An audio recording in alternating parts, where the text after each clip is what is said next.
قصتنا اليوم الموسيقار الكبير فريد الأطرش وحبه الكبير لنادي الزمالك. تفاصيل قصة غرامه بنادي الزمالك. الموسيقار الكبير فريد الأطرش المعروف بعشقه للفن كان أيضا يعشق الرياضة وخصوصا كرة القدم، ومساندته للنادي الزمالك لم تكن مجرد تشجيع بل تعدى إلى الدعم المادي والمعنوي. كان يعتبر نادي الزمالك جزءا لا يتجزأ من حياته. تعصبه للنادي كان محط أنظار الجميع، حتى إن الأطباء نصحوه بالابتعاد عن متابعة المباريات للحفاظ على صحته. اشتهر بمواقفه الداعمة للزمالك، وكان يتبرع بإيراد حفلاته لدعم النادي خصوصا في أوقات الأزمات المالية التي مر بها.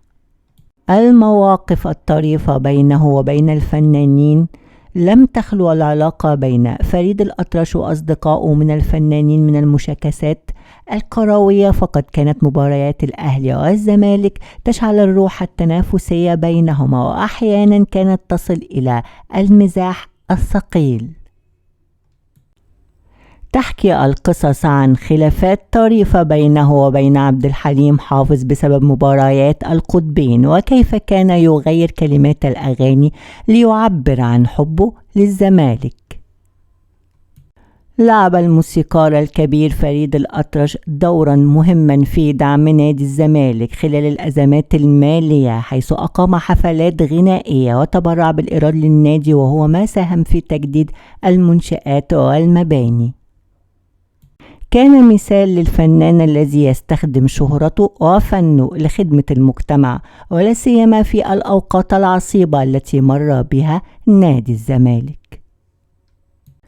تأثير رحيل الموسيقار الكبير فريد الأطرش على الزمالك. رحيله ترك فراغ كبير ليس فقط في الساحة الفنية ولكن أيضا في الوسط الرياضي، لأنه كان الداعم الرئيسي لنادي الزمالك.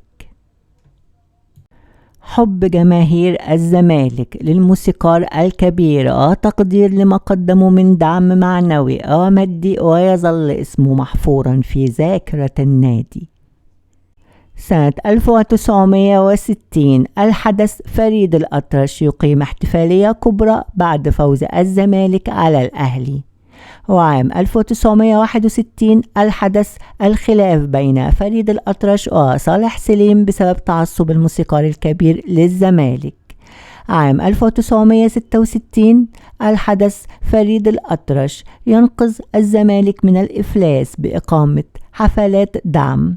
سنة 1971 فريد الأطرش وهدية 100 جنيه لفاروق جعفر، وهي أول 100 جنيه في حياته.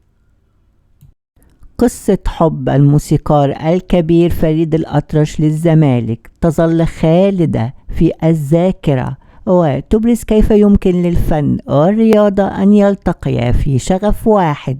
رحيله كان خسارة للثقافة والرياضة، ولكن يبقى حيا في قلوب محبي ومشجعي نادي الزمالك. بلادي وانا زملكاوي على العهد مهما تفوت سنين، حبه ما توصفوش حكاوي، ما انا اصلي صوته حارسه الامين. عينيا دي ما بتشوفش غيره، صوتي ما يهدفش الا ليه.